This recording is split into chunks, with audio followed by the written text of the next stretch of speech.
Mumeze mute yes, iyi ni Moses again kuri Modiambo TV ndagarutse. Yes ngiye kubakora ikiganiro mbabwira ku bintu bya green card lottery. Narizi nakoze ikiganiro gisobanura, ntabwo nongeye kubisubiramo. Nakoze ikiganiro gisobanura green card visa lottery ni iki. Ikiganiro uza kugisacinga kuri Modiambo TV.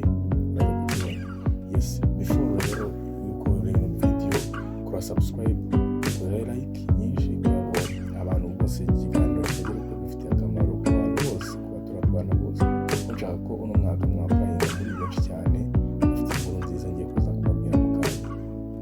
Yes, ubwo comment hasi bite mukuza ku kiganiro, ibyo ushaka kubaza gusa naza gushyiramo adress yanjye kubyo wamaze kuri private. Iki kiganiro ni kibafasha mwese mufite inzu zo kuba muri Amerika cyangwa ikiganiro rero wowe ushaka kujya muri Amerika wowe ugikoreye kandi ugiye guturayo for free niba uri umunyamahirwe koko. Yes, rero iyi ni Modiambo TV, uyu akaba ari Moses. Nkaba ngiye ntabwo ndasubiramo ngo green card bisobanuremo, ahubwo ndi kuza kubashishikariza kwapayinga ko tugomba kwapayinga mu kwa 10. Yes, noneho ukuntu byifashe impamvu mu kiganiro ndagira ngo ndifuza ko wowe muntu wese ubonye iki kiganiro nyaboneka kora like nyinshi, kore subscribe kugira ngo ngiye kujya updatinga buri uko ngiye kujya amakuru mashyashya. Then ibyiza cyo kora like nyinshi bituma YouTube ipublishinga iyi video bibonye ko abantu bayikunze, kandi mugakora na share kugira ngo n'abantu batazi ibi bintu bya green card kuko abantu batajya bizera green card ni lottery.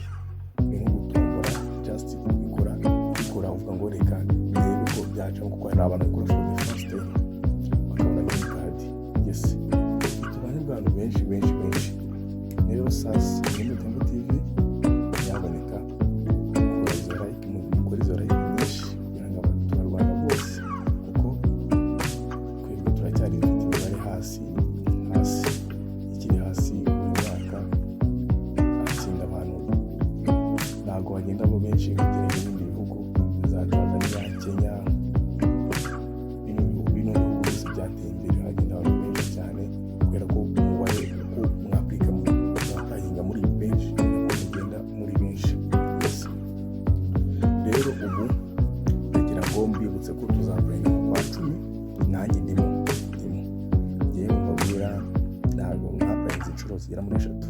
ntabwo ndabasha kugira amahirwe yo kuba naselectingwa, ariko ubwo ni ibintu bizacamo. Ese ubwo rero hari n'ibindi biganiro nagiye nkora nsobanura ukuntu bapayinga, nerekana urubuga bapayinga ko hari abantu benshi, hari ababizi ibintu by'abasikama zarateye cyane, usanga barakoze fake website. Ariko hari website ya guverinoma ya Amerika ibikora. Ariko ubu nkoze ikiganiro kugira ngo umuntu wese ushaka kuzapayinga uyu mwaka, urabona ko tuzapayinga kwa 10 n'ejo bundi, kugira ngo mubwire ni wowe ushaka kwapayinga zatwegere, zadusiga adress zanjye, tuzabapayingire neza mbese kubyo nta defone zaba ngo ari umuntu kwapayingira ukajya ahandi hamake ugasanga umuhaye sensa yonyine akwapayingira uko ashaka. Kuko ibi ngibi bizabikora n'umutima kandi ukabukora ubushishozi bwinshi n'ubumenyi kuko umuntu afite emosiyo. Gusa nawe ushaka kuyapayingira ngo nawe ugomba kuyangira nta adress ndagusiga mu description, nagusobanurira uko wazipayingira nta kibazo. Ntabwo ibintu nanone biri hadi cyane, gusa niba uzi ko utabishoborera twari kubanya kuri make cyane nk'ari for free, ahubwo ni serivisi bwa amafaranga yaba ya banki umuntu akoresheje atayima umuntu abafashe. kandi bumva ibintu byose muri ino si nta kibuntu. Yes, ubwo rero ndagira ngo mbibutse yuko buri mwaka kubera sisitemu ya Amerika azanye ya American Dream yo guhahirwa abantu bose bifuza gutura Amerika, nk'uko mwumva ko ari inzozi za Amerika, bagafata bahitamo abantu 55,000 buri mwaka abantu bapayinga. Ubwo iyo bapayinze bahitamo gusema imibare bafata ibirenze 50,000 bakora ahantu usanga bajya kuri interview bakabangira bitewe n'ukuntu babeshye. Ibintu byo kwapayinga nyaboneka bisaba ko uvugisha ukuri, niba wapayinze ugashyira amakuru yawe y'ukuri, uri mariye ukabishyiraho, niba utari mariye ugashyiraho ko utari mariye. Yes, ubwo ndabashishikariza ko turifuza ko byibuze mu mwaka twapayinga abantu benshi cyane, benshi ariko twapayinga turi benshi, binavuza ko turi benshi, kandi ko abantu nzajya tuganira, nzajya babwira ndasharinga amakuru yagufasha ko niba utsinze interview nayo uyitsinda. Mbese turi kumwe tuzakubwira byinshi, bavuge ngo subscribe, ikiganiro cyose nzakiraho mu Jambo TV ujye ukibonera ku gihe kugira ngo nawe bigufashe. Yes, ubwo umuntu wese araza gushaka kumbaza muri comment ndagusubiza, ushaka kumbaza mu buryo buri private adress zanjye ndazishyira mu description. Ntacyo njya ndahari ubwanyu, serivisi nagira ngo dufashe abaturarwanda bose, kandi muri iki kibazo ntiwitinye. Iyi serivisi ya waba uri umukene, waba uri umukire, iyi serivisi yose irakureba, kuko after niyo uhiswemo ukabura ubushobozi, ndahari mfite abantu naguhuza nabo bakagufasha ukabona tiketi, no kwishyura ibintu bya visa, no gukora check up, kuko byose n'amafaranga, ariko ntabwo ari menshi cyane. Yes, ubwo rero amahirwe amakuru meza bafite. Imyaka ishize abantu benshi bakundaga kwapayinga bakoresheje passport, usanga bamwe bagiye kwapayinga bakabanza gushaka passport, ariko uno mwaka babonye ko hari bamwe na bamwe bizitira, bigatuma kandi nabo bafite ubushobozi ko bagira amahirwe yo kwapayinga, bikanatuma na bamwe bitinya. Yes, ubu ngubu nta passport, ubu ngubu bisaba ikintu bita indangamuntu. Murebe ikiganiro nakoze gisobanura, usacinge mu Jambo TV ko kibona ikiganiro gisobanura ngo green card, nashyize amakuru menshi kandi yisobanura mu buryo bwimbitse pe, basobanura neza. Ubwo umuntu utaranyurwa ndahari, mwaza kumbaza mu buryo bwa private cyangwa ukambaza muri comment, ndahari ndabasubiza neza. Amakuru meza, urumva passport ntabwo izakenerwa, izakenerwa indangamuntu. Abapayinga ku giti cyawe ni hejuru y'imyaka 18 kuzamura, uri ku giti cyawe. Kandi ikindi, ubwo wapayinga ufite urugo, umuntu wese w'urugo rwawe wemewe n'umwana wadapse, nabwo umwe ushyiraho nta kibazo, upfa kuba amategeko yemewe nawo umushyiraho nta kibazo. Ubwo niba uri umupapa urashyiraho abana bawe bose bemewe n'amategeko, ushyire n'umudamu wawe. Ntabwo bivuze ngo niba uri umupapa wenda murumuna wawe ntabwo bivuze ngo murumuna wawe nawe uzamushyiramo. Niyo abantu benshi bongera ugasanga biza muri preview ibaratsinze kandi baguhisemo. Mbibutsa ko ibi nta mahirwe, mfite abantu benshi, abantu benshi bapayinze for the first time bakabona green card, kandi banagena amahirwe yo interview bayitsinze. Ubwo bamwe bari muri Amerika bameze neza cyane. Cya Amerika, umuntu wese uri ku isi utari kuri Amerika aba yifuza ko yajya kuhatura.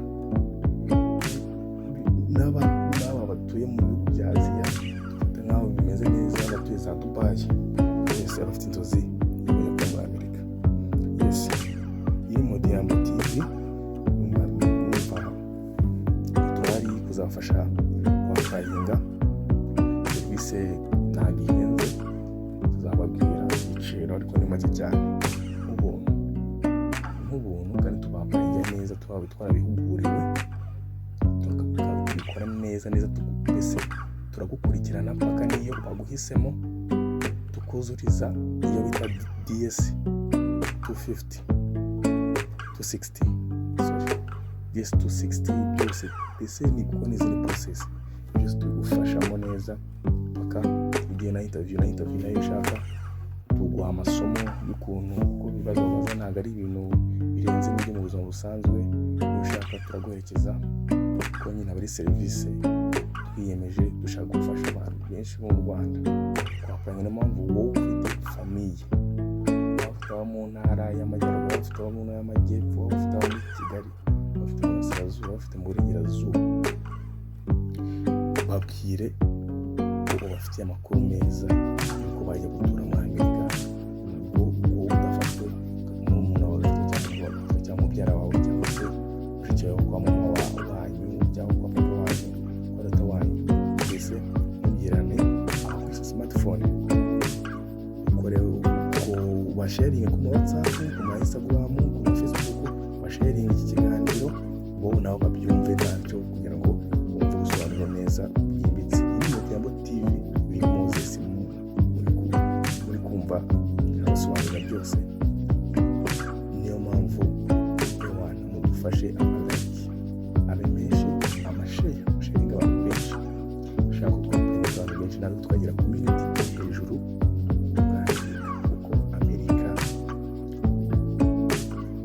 niyo umuntu wese yifuza ko yaza igihugu umuntu yumva ko yakiramo ubuzima bugahinduka, kandi ariko niko bineze.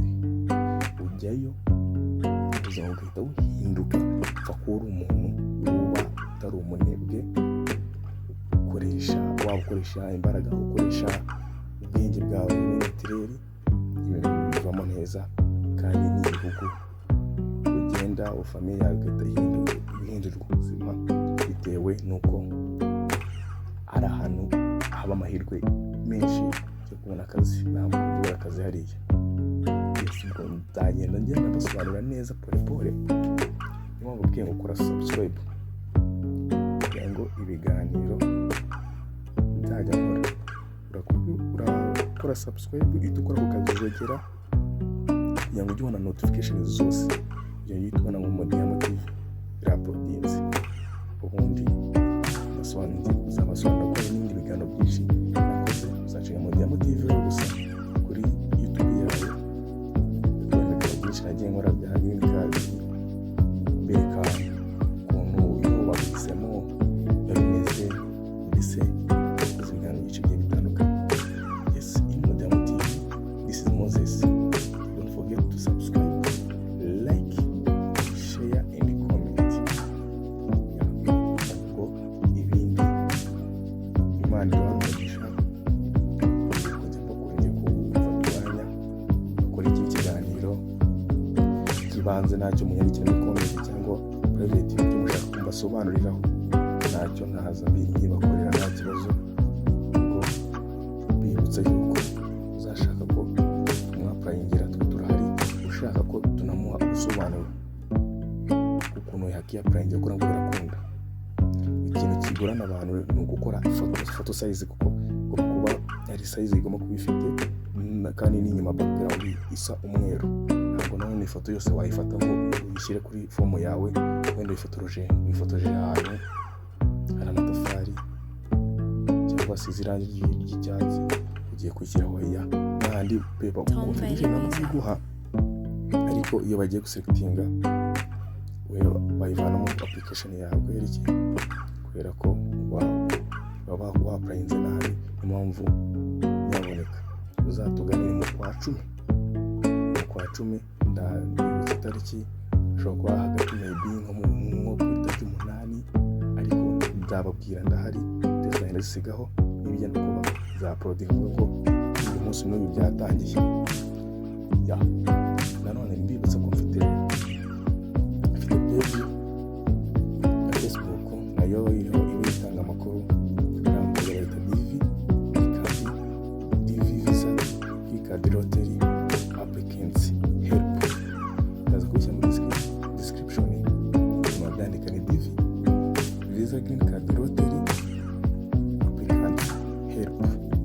Hariho nimero zanjye, hariho ibiganiro nagiye nkora ku YouTube bisobanura, hariho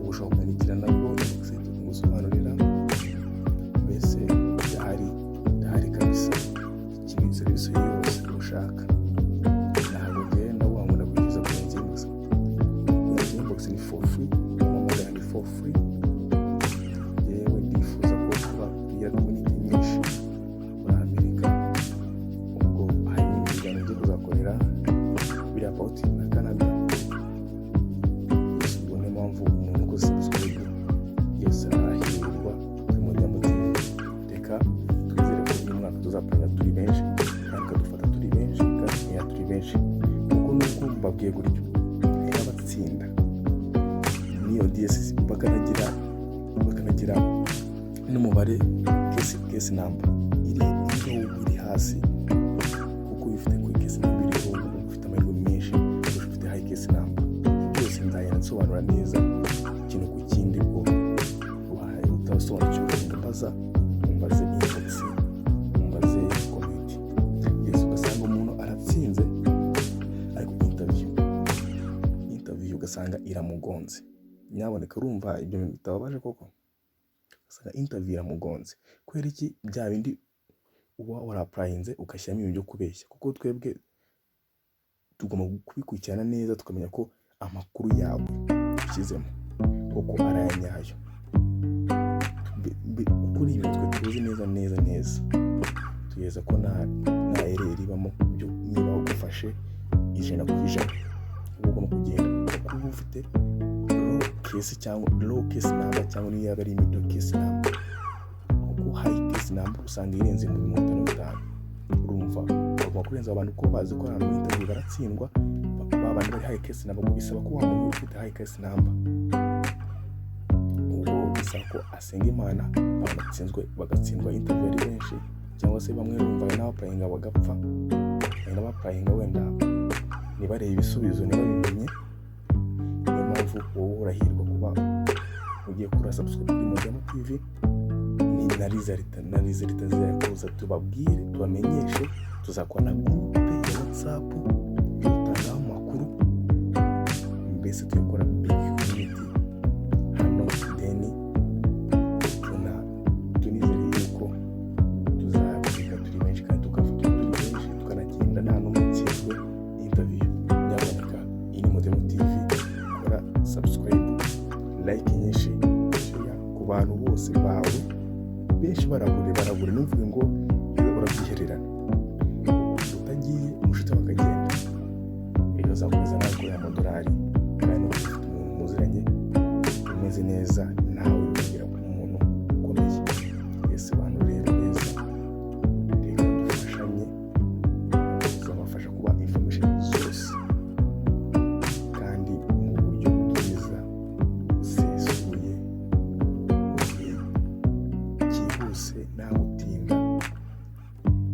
Ubundi twizere yuko ibindi ari Imana, kandi n'umuntu wese uzapurayinga nafatwa nazumva ko ari big deal. Nari n'abapurayinga 10 yafata 10 azingaye, ariko 13 ya 14 agafatwa aho ngaho. Yampamvu ugiye kwa purayinga nagomba gushyiramo kuzatsinda oya, kwiberekera Imana, kuko gutsinda bifite 23% ku isi yapurayinga benshi. Yes, reka duhure mu kindi kiganiro, yo gushaka uburyo mbakora ikindi kiganiro bitewe kuri mwebwe ibyo muzambazaho byinshi. Cyo nzahita nkurikiza icyo kiganiro, wowe ukoze subscribe urahiriwe, ngo turi kumwe muzabona ibyo na uploadinga ibiganiro. Channel rero yanjye Kinyaruwanda TV hari n'ibindi biganiro bitandukanye bijyanye na green card, bijyanye no kuba wakoresha free internet, mbese byose n'ibiganiro bitandukanye. Niba wumva interested, subscribe kuyikora ibiganiro bizajya